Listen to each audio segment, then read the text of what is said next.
안녕하세요 여러분, 옌콩입니다. 오늘은 조현병 저의 치료 후기에 대해서 말씀드리려고 합니다. 설명드리자면 저는 20살 때 조현병 발병해서 부모님 허락하에 동의 입원을 했고요. 처음에는 우울증인 줄 알고 병원에 갔었는데 선생님이 입원을 해야 한다고 해서 입원을 하게 됐고요. 근데 이제 입원하고 나서 주치의 선생님이 저에게 조현병 진단을 내리셨고, 그래서 저는 정말 세상이 무너지는 것 같았거든요. 처음엔 조현병이 뭔지도 몰라서 그게 뭐냐고 하고 그랬는데, 이제 불치병이다라고 하셔서, 아무튼 그랬는데, 그래서 아무튼 그때부터 정신과 약을 복용하기 시작했고요. 증상은 망상이 심했고 환청은 없었어요. 그래서 근데 이제 그때부터 저는 저 스스로가 상태가 심각해지지 말자 고 다짐을 했거든요. 다른 환우분들을 보면서 좀 상태가 심각하니까 저는 저렇게 되지 말아야지라는 생각을 막 했었거든요. 그래서 저렇게 심각하지 말자면서 막 증상에 저항하고 제 증상에 제가 저항을 하고 그랬거든요. 그래서 노력을 막 했었고, 약은 아빌리파이를 먹었었고요. 다른 약은 잘 기억이 안 나는데 아빌리파이 먹었었고,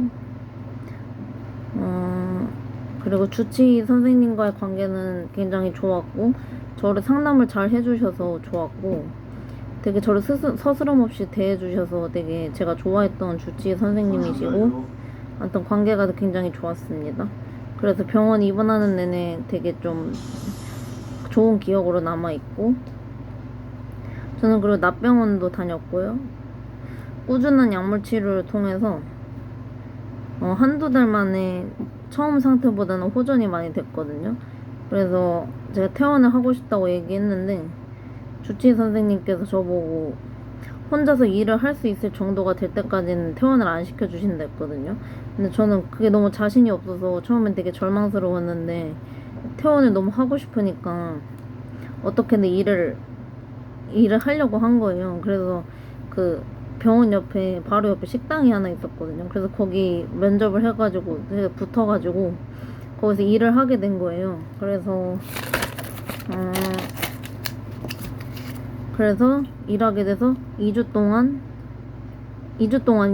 정도 일을 했거든요. 그래서 일을 한 거예요. 그래서 2주 동안 돈도 벌고, 아무튼 제가 이제 일을 할 수 있게 됐다는 걸 이제 선생님께 보여드린 거죠. 그래서 선생님이 퇴원을 허락해 주셨고, 근데 이제 개인적인 사정으로 인해서 바로 퇴원은 못하고 좀 몇 개월 뒤에 퇴원을 하게 되었는데,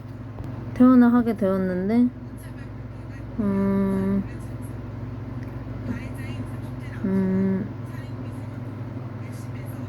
제가 말이 잠깐 안 떠올라서, 근데 이제 그 개인 사정으로 인해서 좀 더 입원하다가 좀 많이 호전된 상태로 퇴원을 하게 됐고요.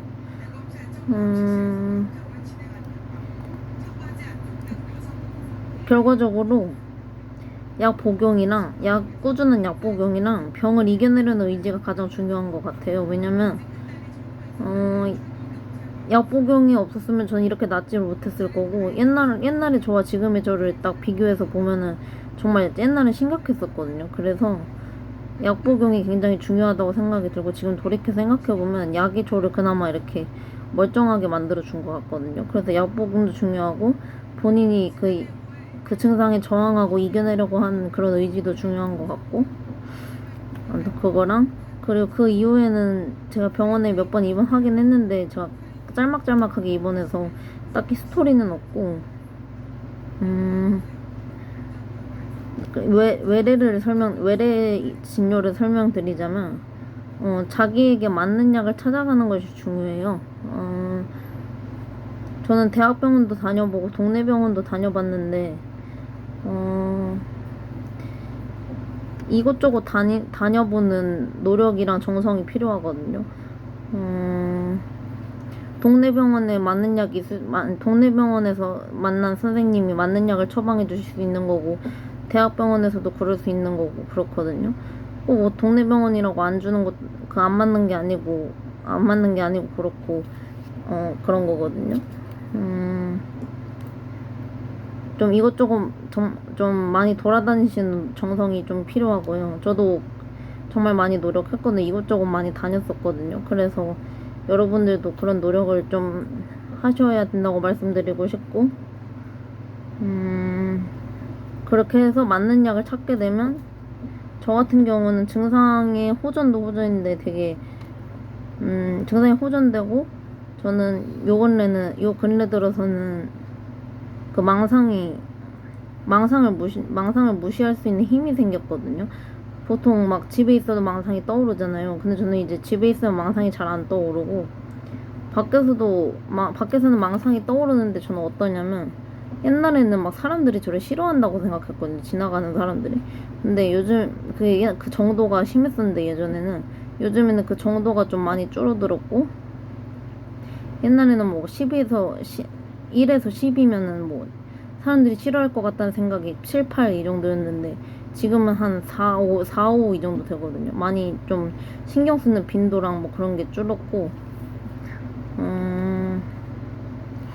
그리고 사람들이 의식한다는 생각은 지금도 하긴 하는데, 아무튼 그것도 뭔가 망상이잖아요. 근데 그 망상을 제가 좀 신경을 안 쓰는 정도가 됐거든요. 그래서 제가 요즘 망상 때문에 힘든 거는 별로 없거든요. 그리고 환청은 저는 원래 잘 없어서 말씀드리기가 좀 어려운데, 환청이 제 인생에서 들린 적이 별로 많이 없긴 하거든요. 그래서 좀 대답해드리긴 어려운데, 아무튼 그래도 어쨌든 무시할 수 있는 힘이 생기게 되고요. 저는 그리고 맞아요. 환청이 제가 잠깐 들린 적이 있거든요. 한 2년 전쯤에. 근데 그래서 좀 힘들었는데, 제가 동네에서 얼마 안 떨어진, 집에서 얼마 안 떨어진 병원에서 그냥 찾아가서 했는데, 거기서 제가 환청을 잡았거든요. 환청을 안 들리게 됐거든요. 그때부터 지금까지 제가 환청을 한 번도 들은 적이 없거든요. 그래서 동네 병원도, 그러니까 어느 병원이든 그 주치의쌤을 잘 만나는 게 중요한 것 같아요. 상태를 잘 이해해주고 맞는 약을 처방해줄 수 있는 선생님을 만나는 게 중요한 것 같고, 그리고 저는 그래서 동네 병원 다니다가 제가 서울대병원을 가게 돼서 옮겼는데, 좀 솔직히 별로 한 3, 4개월까지는 좀 힘들었거든요. 별로 증상에 호전도 없고 막 힘들었는데, 요즘에는 좀 망상이 많이 가라앉은 느낌이고, 망상을 신경 안 쓰기도 하고 망상이 잘 안 떠오르기도 하고 그렇거든요. 근데 그래도 좀 많이 나았고, 그러니까 결과적으로 본인에게 맞는 약을 찾고 그래야 하고, 의지도 중요하고요. 본인이 병을 이겨내려고, 그 병을 뛰어넘어서 이겨내려고 하는 그 의지가 중요하고, 환청 망상, 뭐 다른 환촉이든 환시든 뭐 어떤 거든 휘말리지 않게 그 본인의 인지를 좀 키우셔야 하고, 그리고 주변 사람들한테 물어보기도 하고, 아니면 정신건강복지센터도 한번 가보시고, 심리상담도 한번 힘드시면 해보시고, 저는 이것저것 많이 해보시는 거를 권하고, 네. 그렇고요. 그래서 치료 후기를 한마디로 요약을 하자면, 약 먹는 거 굉장히 중요하고 끊으시면 안 되고, 그리고 의지를 가지고 많이 병을 이겨내려고 하셨으면 저는 좋겠고, 여러분들이 많이 노력하셔서 병을 이겨내시는 여러분이 됐으면 좋겠습니다. 여기까지입니다. 감사합니다.